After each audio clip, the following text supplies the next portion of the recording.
Conflict of interest. Hello, my friends. It's the Fat Man GM once again reviewing the fastest Star Trek role-playing game. This particular set, this particular game module, if you will, follows up after the 4-year war. We're still dealing with our Klingons and our Federation interests, and they return to the planet. During not the 4-year war, the Organians. It would have been the second Romulan Federation War, or the Klingon Federation War, and the Organians shut everybody down. Part of it was 15 years ago, the Organians unexpectedly imposed the Organian Peace Treaty on the United Federation planets, the Klingon Empire, narrowly averting a full-scale conflict between two interstellar powers post 4-year war. They established the Organian neutral zone between the two governments.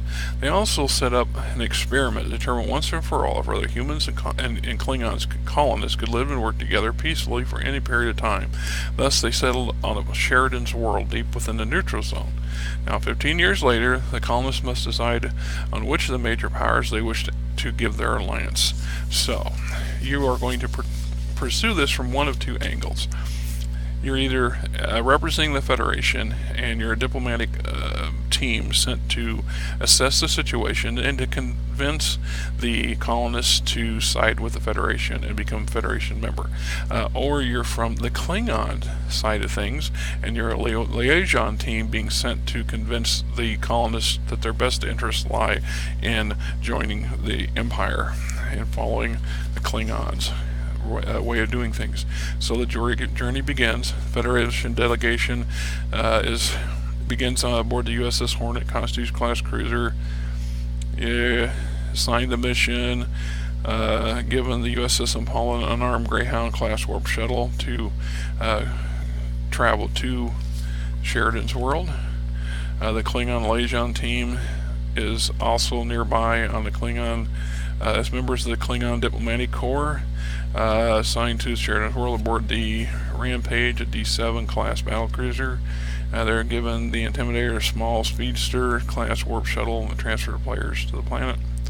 Working in the neutral zone, according to the provinces of the Organian Treaty, no warships of either side are permitted within the boundaries, and the resources that are allowed to the diplomatic missions are limited. So weapons are limited to personal physical items such as the Klingon dagger or a Type 1 phaser that's mostly capable of light stun capacity.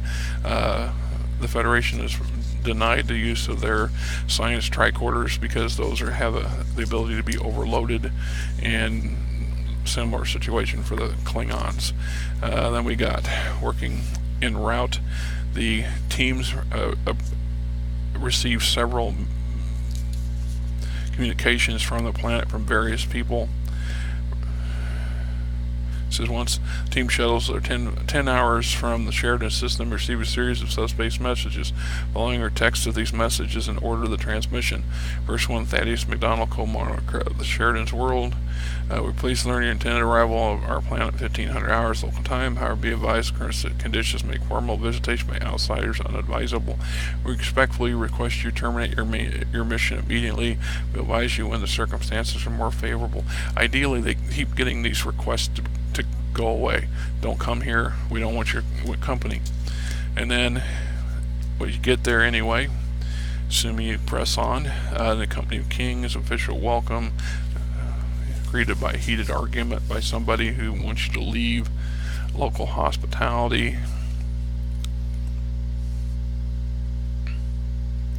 During a brief tour of the palace, the mission team discovers a form of governance changed during the past several years. After an unexpected crop failure created food shortage, there were civil unrest to the point of political crisis. Both monarchs hasten to assure the delegates that the people of Sheridan's world have adjusted to the change without an incident. Player characters learn a planet-wide plebiscite that will take place in 7 days, in which the elected the colonists will decide the political future of their world, winning the hearts and minds. So we got broken down into different, so day 1, watchful eyes, meeting at midnight. Day 2, formal banquet. false arrest. For example, bribe by Kazari. Local constables charge one of the Federation representatives with the theft of several unspecified planetary artifacts. They will take the player character to the constable barracks by force if necessary. Then they will beat up the delegate, leaving him behind the hall records. Always nice. Day 4, an arsonist attack. During the early morning hours, a fire breaks out in the crop fields outside the city. Before the blaze is contained, more than a third of the year's harvest has been eliminated. Subsequent investigation then discovers partially burned clothing soaked in a bottle of liquid in the scene. The clothing is determined to be of Federation origin. Day 5, attempted bribery. James Wedgwood approaches members of both mission teams, offering bribes of dilithium crystals to force them to leave the planet. Later that day, Prefect Crocs will summon the representatives from both groups to make the same appeal, unaware Wedgwood has already done so. So obviously the people in charge would just as soon keep the planets independent and not have it join either one, and they're doing whatever they can to encourage the player characters to leave. Eventually get to day 7, and we have the colonial plebiscite, which both sides are given an opportunity to state their case.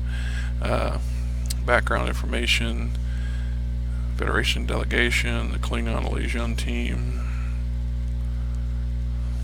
There it says, for the Federation, upon receiving these orders, you will immediately place yourself in the commander delegation leader for the duration of the mission. The objective of this delegation is to establish formal, peaceful relations with the inhabitants of Sheridan's world, a secret colony located in the Organian neutral zone near Starbase 12. Inhabitants of Sheridan's world consist of 100 humans and 100 Klingons and 15 years worth of offspring at this point. The request of the Organians they assembled there 15 years ago determined whether or not humans and Klingons could live together in peace.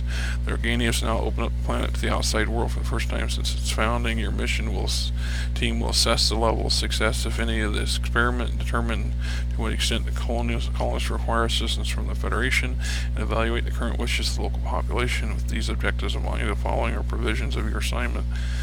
Priority 1, Priority 2, Priority 3, etc. Computer files aboard ship, various information giving you additional information on the planet, some of the colonists, the cluster, the world's charter, some creatures that can be found on the planet. We have a registry for all the children that were born and their age. We actually have a breakdown of all the members, all the colonists, and their age and position, stats. So basically you have a giant list of NPCs here, which would be useful later in other games because you could just randomly pull people. If you need workers here, pull 5 or 6 names out of here, and there you have it. You have some generic NPC list, quite a lot of them. And we got maps for the vicinity of the community, the continuity is the name of the community itself, and here's the various buildings and their sections and where they're at. The Mid-Arc Palace, your vessels. This would be the Federation's Greyhound warp shuttle, and this would be the Klingon's Speedster class warp shuttle. Cast of characters. So, once again, in theme with what I was suggesting, having junior officers instead of senior officers be player characters, you can have your senior officer in charge of the diplomatic delegation, has all of his stats and stuff listed here as an NPC. There are a number of other potential NPCs that can be for the Federation, and then for the Klingons that can be included, and you can attach them and then fill them in with player characters. Imperial Liaison Team. Then we have stats for various members of the Sheridan World's colonists, the key players, if you will. Thaddeus McDonald's, the human co-monarch.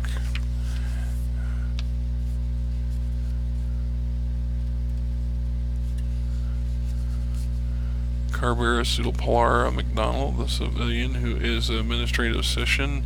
She's a human Klingon fusion who apparently married Thaddeus, their daughter. There's James Edgeworth, various other individuals. Game Master Notes, setting the stage, pacing the adventure. The Great Experiment. Mechanics of play, the equipment that allowed. Federation options, winning friends, dastardly deeds, convincing the colonists. We have a colonial opinion chart.